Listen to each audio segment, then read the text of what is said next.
Welcome to today's video, where we'll walk through how a simple night out can turn into a terrifying $500 mistake due to card overcharges, and more importantly, how to fix it quickly. First, we'll set the scene, then cover the crucial first move, your chargeback rights, prevention tactics, and finish with key takeaways. Stay with me to protect your money confidently. Next, here's our roadmap. We'll begin by describing how these massive errors happen, proceed to the immediate steps you should take, then examine chargebacks as leverage if the business won't help, and finally set you up with prevention tools. We'll wrap with timelines, scripts, and a couple quizzes to reinforce learning. To begin, let's ground ourselves in a real scenario. You buy a $5 beer, but weeks later you see a $500 charge. This is often a fat finger decimal error or your card being mixed with a larger group's bill. The key is not to panic. Instead, follow a structured path that gets your money back quickly while minimizing stress and time. Now let's explain the most common error paths. A missing decimal point so that $5 becomes $500, your card being attached to a large group's tab, a tip entry error adding unintended amounts, or even a duplicate charge. Modern point-of-sale systems can later find these transactions using the time window and last 4 digits of your card. Unfortunately, you often discover the mistake only after the charge posts, sometimes days or weeks later. Moving on. Your first and often fastest remedy is to contact the business and speak with a manager. Politely provide the date and time, the last 4 digits of your card, the approximate amount, and a concise summary of what you expected to pay. Ask them to check their POS records and the original receipt. If they confirm an error, request an immediate correction or refund and ask for written confirmation by email. Next, this flowchart shows the decision path. You discover the overcharge, then contact the business. If the manager confirms and fixes the error, you receive a refund and keep the confirmation. If the business refuses or is uncooperative, you initiate a chargeback. The issuer then requests proof from the merchant. If the merchant provides a valid receipt matching the charged amount, the charge may stand. If the merchant fails to provide adequate proof, you receive a provisional credit, and the case typically closes in your favor. Throughout, note the importance of reporting within your issuer's window, often 60 to 180 days, and documenting everything. Additionally, here's a simple script. Begin politely and ask for a manager. Explain that you believe there's a billing error from a specific date and time. Provide your card's last 4 digits and the incorrect amount versus what you expected.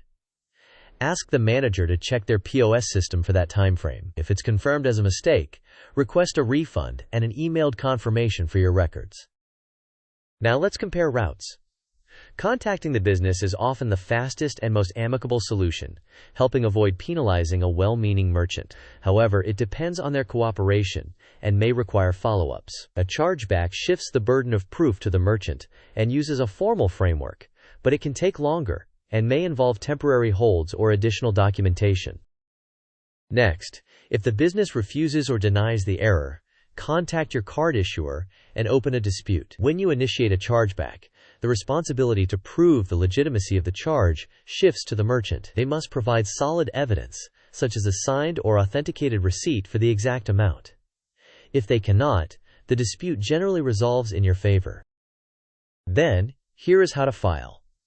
Use your card app or call your issuer to dispute the transaction. Select the problematic charge and choose the reason code that aligns with an incorrect amount or error. Provide supporting evidence such as a screenshot of the transaction, any receipt photos, and a brief timeline of events. Save the case number, note deadlines, and set reminders. Keep monitoring updates and respond promptly if your issuer requests more information. Afterwards, this sequence diagram shows communication flow. You initiate the dispute with your issuer, who notifies the merchant through the payment network. The merchant must then submit evidence, such as receipts or POS logs. The issuer evaluates that evidence and delivers an outcome. If the merchant's proof is insufficient, the issuer credits you. Otherwise, the charge may remain. Next, here are timing guidelines. Many issuers require disputes within a window, often between 60 and 180 days. Provisional credit may appear within 1 to 2 billing cycles, but this varies. Merchants typically have 1 to 3 weeks to respond with evidence. Maintain records throughout the case, including emails, screenshots, and call logs. Additionally, compile helpful evidence. Take a screenshot of the posted transaction, include any receipt photos, or even informal text confirmations, and write a timeline describing where you were and what you bought. If you have real-time alert logs, include them. Note the names of any managers you spoke to, along with dates and summaries of those conversations. Now, this Mindmap presents a prevention toolkit. It highlights real-time alerts with very low thresholds, habits around photographing receipts and organizing them, card controls such as spend limits or merchant category restrictions when available, vigilance with weekly statement checks and tip reconciliations, and maintaining a backup payment method. Meanwhile, configure real-time alerts with the lowest possible threshold so every transaction triggers a notification. Use both push and text for redundancy, and ensure alerts are enabled on each card you carry. For receipts, take a quick photo at checkout and store it in a cloud folder, using a consistent file name pattern that includes date, place, and expected total. Before you leave, reconcile your alert with the photo. On an ongoing basis, review statements weekly, maintain a checklist, and note any tips you add to confirm they post accurately. Subsequently, this timeline lays out a typical cadence. On day 0, you discover the overcharge. Within the first day, you contact the merchant. Over the first week, the merchant either refunds or denies. Within the following 2 weeks, if unresolved, you file a chargeback.